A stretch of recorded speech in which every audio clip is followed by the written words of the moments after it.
Hello everyone, कैसे हैं आप सब। आई होप सब अच्छे होंगे, स्वस्थ होंगे। तो चलिए, जैसा कि हमने कल देखा था हमारा बायो का सिलेबस, हमने चैप्टर फर्स्ट भी कवर कर लिया था जो था सेल कोशिका के बारे में हमने अच्छे से डिफाइन भी किया था और आपने अच्छे से समझ भी आ गया होगा। तो उसी सीरीज़ को हम कंटिन्यू रखते हैं और हमारा चैप्टर जो 2 है जेनेटिक्स, आज हम उसके बारे में पढ़ेंगे।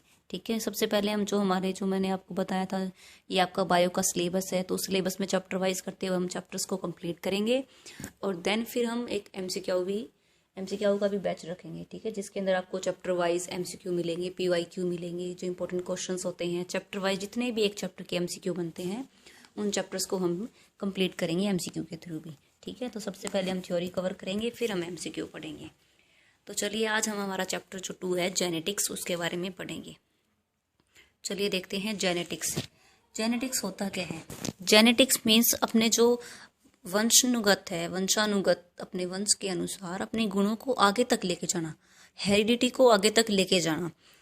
इट्स मीन्स हम हेरिडिटी को डिफाइन करेंगे ऐसे जी, जैसे एक ही जाति के जो लोग हैं, एक ही जाति से उसी जाति के बच्चे को जन्म होता है, उसी की जेनेटिक्स हम कहते हैं। ठीक है, इंग्लिश में देखते हैं, transmission of characters from one generation to next generation. एक जनरेशन से दूसरी जनरेशन में ट्रांसफर होना, किसका? कैरेक्टर्स का ट्रांसफर होना वन जनरेशन से नेक्स्ट जनरेशन में, उसको हम कहते हैं हेरिडिटी। ठीक है, अब आती है बात हेरिडिटी के पिता किसको कहा जाता है? Father of heredity. Father of heredity कहते हैं जिन्होंने ये आइडिया दिया है, वो थे Gregor Mendel, John Gregor Mendel, इनको कहा जाता है पिता। ठीक है, Gregor Mendel is called the father of heredity. समझ आया आप सभी को? हेरिडिटी होती क्या है? इसके अंदर ट्रांसफर होता है कैरेक्टर्स का from one generation to another generation, is called heredity. एक ही जाति से उसी जाति के बच्चे का जन्म होता है, उसे कहते हैं हम जेनेटिक्स मीन्स वंशानुगत गुणों को आगे लेके जाना, हेरिडिटी को आगे लेके जाना, ट्रांसफर होना कैरेक्टर्स का, वो हम हेरिडिटी होती है। इस चैप्टर्स में हम इसी के बारे में पढ़ेंगे। ठीक है, जो फादर बने हैं, फादर ऑफ हेरिडिटी है, फादर हैं, उनको क्यों कहा गया, उन्होंने ऐसा क्या किया था, क्या उन्होंने एक्सपेरिमेंट्स किए हैं, तो आज हम उन्हीं के बारे में स्टडी करेंगे। ठीक है, देखते हैं उनके जो थ्योरी उन्होंने बताई है, जो एक्सपेरिमेंट किए हैं, उनके बारे में देखेंगे। जेनेटिक्स आपको पता चल गया है क्या है? Process of transfer of heredity को आगे तक लेके जाना, उसी को हम जेनेटिक्स कहते हैं। एक जनरेशन से दूसरी जनरेशन तक, पीढ़ी दर पीढ़ी जो कैरेक्टर्स हैं वो ट्रांसफर होते हुए जाते हैं, उन्हीं को हम कहते हैं जेनेटिक्स। ठीक है, अब बात आती है जीन की। जीन होते क्या है? हमने पढ़ा था डीएनए की क्लास में, डीएनए आरएनए का जिक्र हुआ था, आपको याद भी होगा। अब तो देखें डीएनए में फर्स्ट ऑफ ऑल मैं आपको बता देती हूँ, जो 99% जो डीएनए का जो पार्ट है वो क्या है? Like a waste. जो डीएनए का 0.1 जो परसेंट हिस्सा है, 1 जो परसेंट हिस्सा है, वो क्या होता है? वो काम का होता है, वो काम का है। तो डीएनए का जो 0.1 हिस्सा जो काम का है, वही क्या है? जीन है। ठीक है, अब जीन के भी आगे टाइप्स हैं, हमें बता रखा है कि कौन कौन से जीन हम देखेंगे इसके अंदर। डोमिनेंट जीन और रिसेसिव जीन। जो डोमिनेंट जो जीन है वो क्या करते हैं? Which decide the appearance of organism even in the presence of alternative gene. मतलब ये जैसे दो व्यक्ति हैं, दूसरे की अपीयरेंस है वो वहां पे प्रेजेंट है, बट जो ये जो डोमिनेंट है वो क्या कहेगा कि तेरे मुकाबले में मैं ज्यादा ताकतवर हूँ, मेरी वैल्यू ज्यादा है। इसके सामने जो अपीयरेंस है दूसरा व्यक्ति है, बट उसके सामने ये नहीं दिखाई दे रहा है, तो क्या है? जो वो होता है डोमिनेंट जीन, वो जो डिसाइड करता है अपीयरेंस ऑफ ऑर्गेनिज्म, जो जहाँ पे अपीयर होता है। जैसे 2 वर्ड लिख दिए मैंने, कैपिटल और स्मॉल, तो उसके अंदर जो कैपिटल है वो हमें आसानी से दिखेगा, उसकी अपीयरेंस क्या है? ज्यादा है। तो वैसे ही जो जीन होता है वो टोलनेस, जो ज्यादा टोल होएगा वो ज्यादा दिखेगा, वैसे ही वो होता है डोमिनेंट जीन। और रिसेसिव के अंदर कौन सा आता है? जो क्या है? ड्वार्फ जिसको हम हिंदी में बोलते हैं बोना, वो है ड्वार्फ में। और टोलनेस जो क्या है?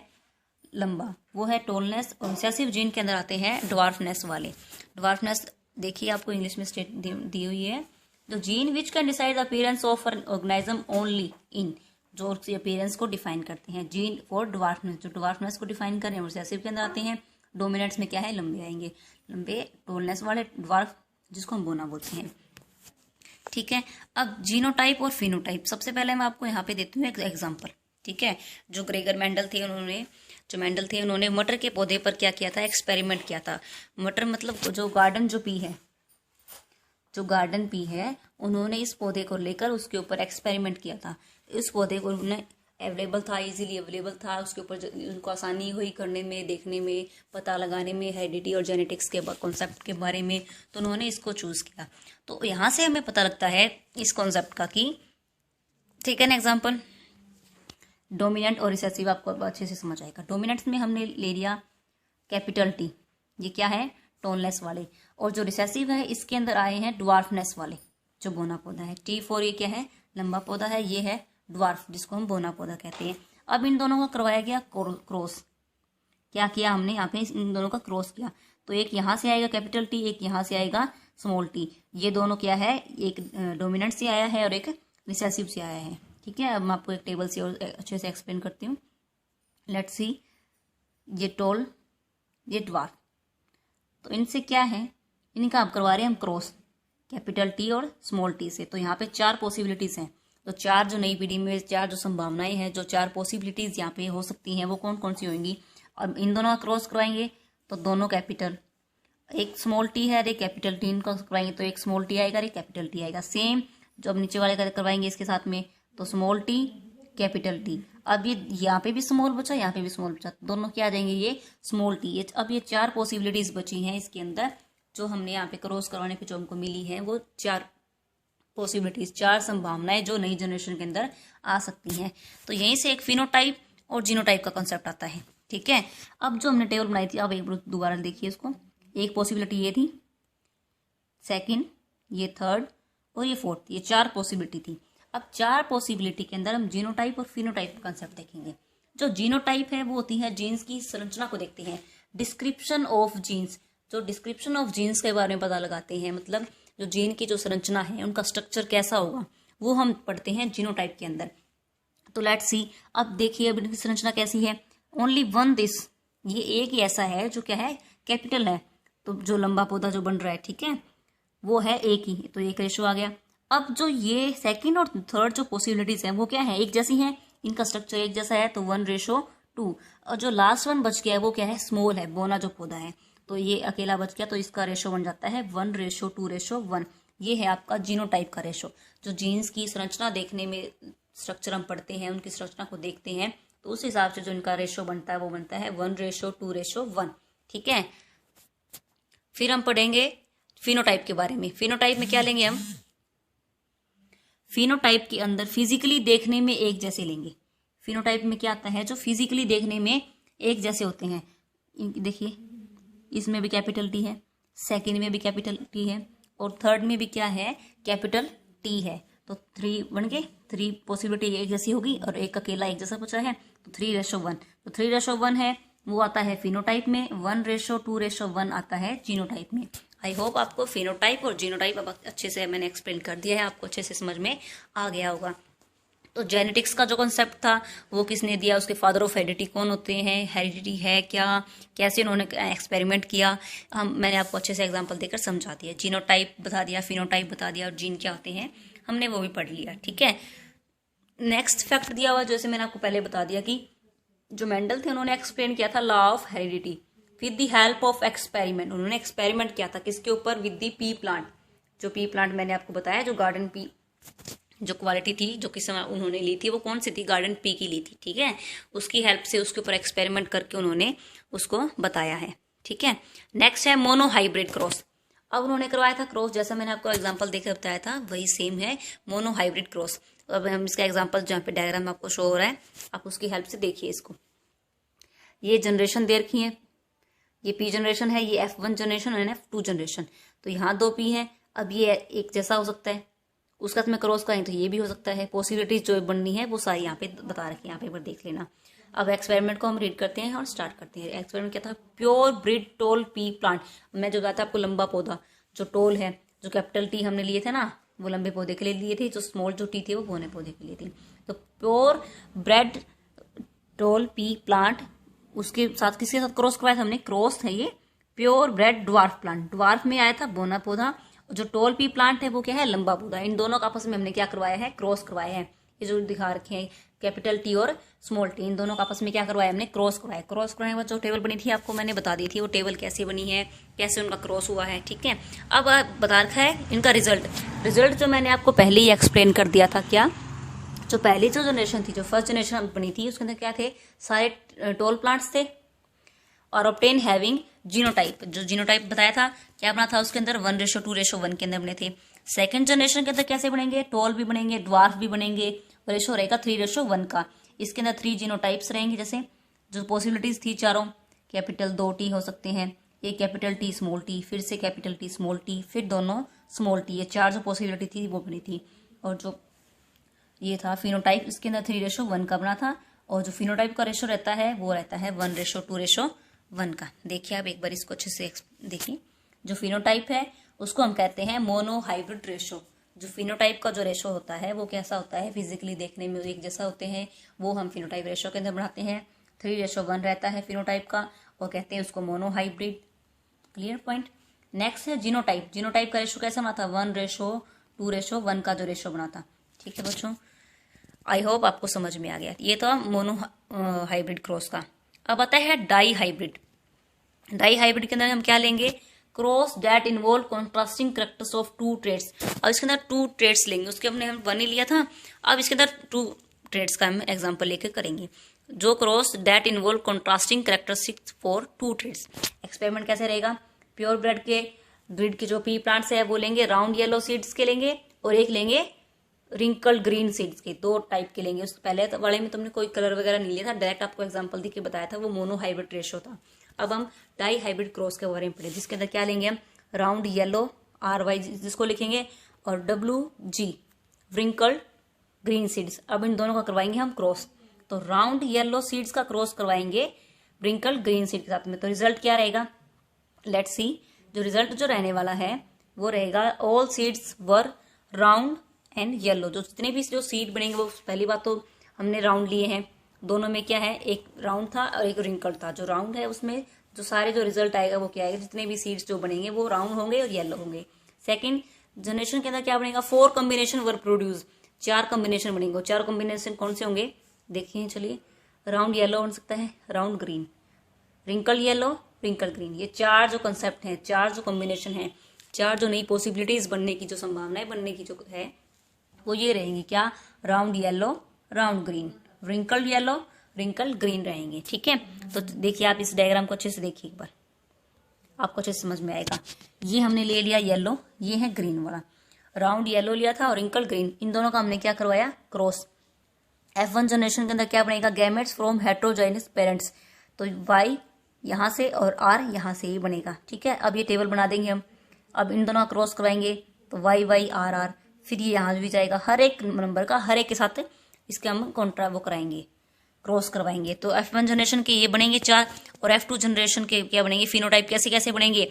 अब आप उस जो हमने जो 4 टेबल ली थी पहले, जो 4 पॉसिबिलिटी थी ये वाली, उसके अंदर हमने आसानी से पता लगा लिया था कि 3:1 का बन रहा है, 1:2 का बन रहा है। तो इसके अंदर भी हम आसानी से पता लगा सकते हैं। जो फिनोटाइप होते हैं, फिनोटाइप मैंने आपको क्या बताया था, फिनोटाइप में जो देखने में एक जैसे हों, देखने में एक जैसे होते हैं वो कौन से हमें लेते हैं, फिजिकली देखने में एक जैसे हमें लग रहे हैं वो फिनोटाइप के अंदर लेंगे। तो इसमें देखने में एक जैसे कौन से लग रहे हैं हमें, ये कि इसके अंदर ये Y है, capital Y, capital Y, capital Y, ये सबको हम कैपिटल Y को एक बार लेंगे तो कितने नंबर हो जाएंगे, 9।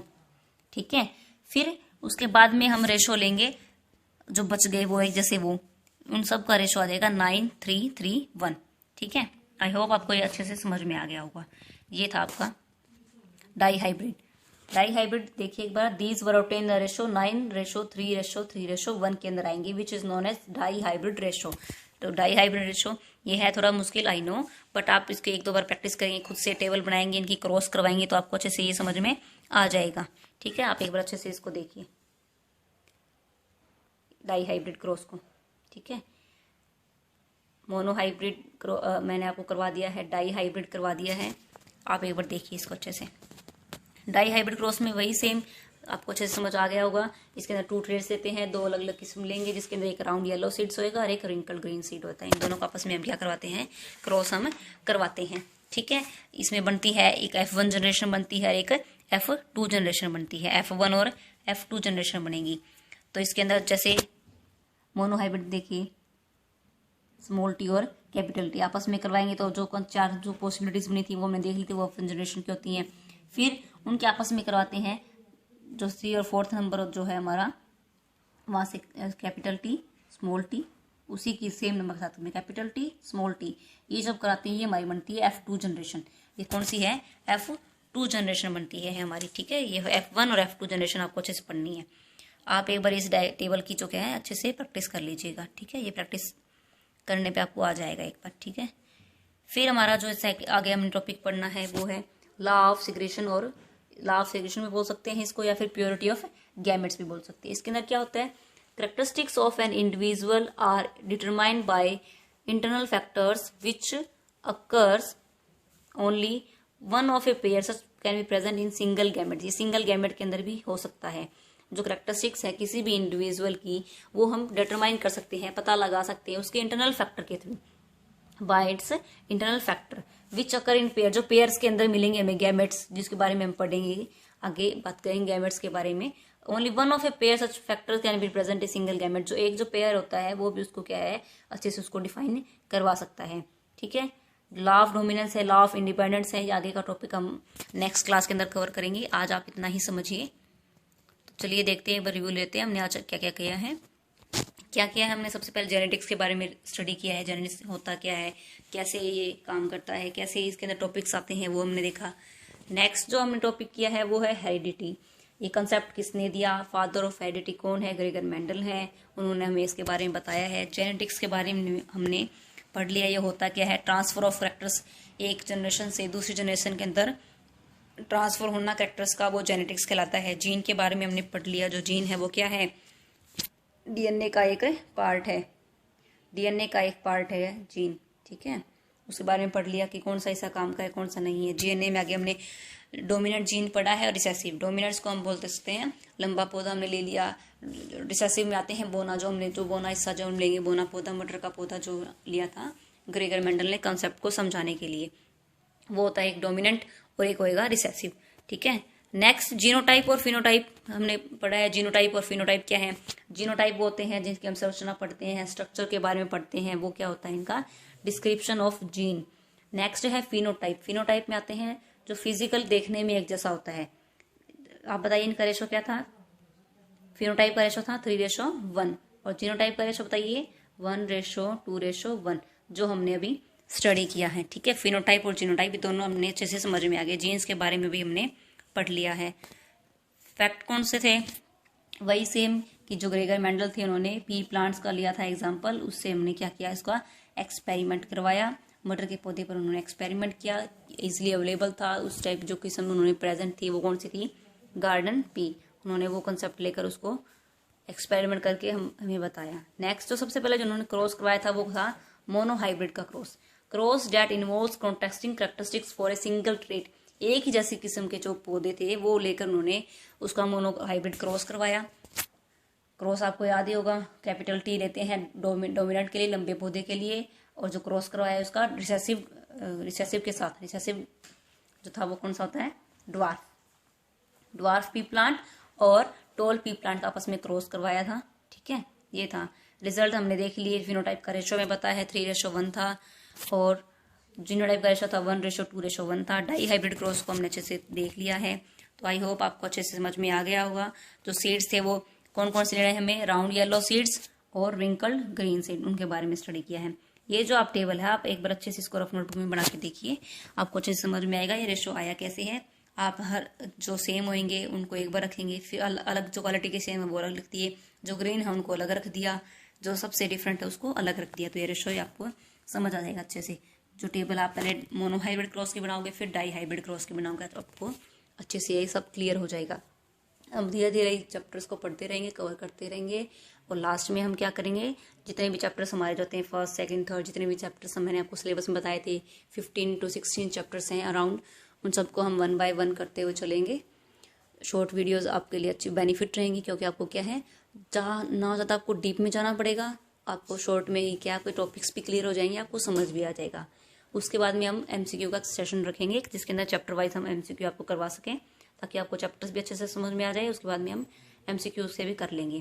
PDF के लिए मैंने आपको कहा था जैसे कि आप जो RGM का जो स्टडी चैनल है उसके ऊपर आप मैसेज कर सकते हैं नंबर पर, हम आपको ग्रुप में ऐड कर देंगे, वहाँ से आप अपनी PDFs को क्या डाउनलोड कर सकते हैं और वहाँ से हम पढ़ भी सकते हैं। या फिर हमारा जो टेलीग्राम चैनल है वहाँ पे जुड़ जाइए आप, डिस्क्रिप्शन में आपको लिंक भी मिल जाएगा, वहाँ से आप उसके ऊपर जुड़ सकते हैं और अपनी स्टडीज़ को कंटिन्यू रखना है। ठीक है, ये जो प्लेलिस्ट है आप उसको चेक करते रहिएगा। आई होप आपको आज की क्लास अच्छी लगी होगी, समझ आया होगा। Thank you.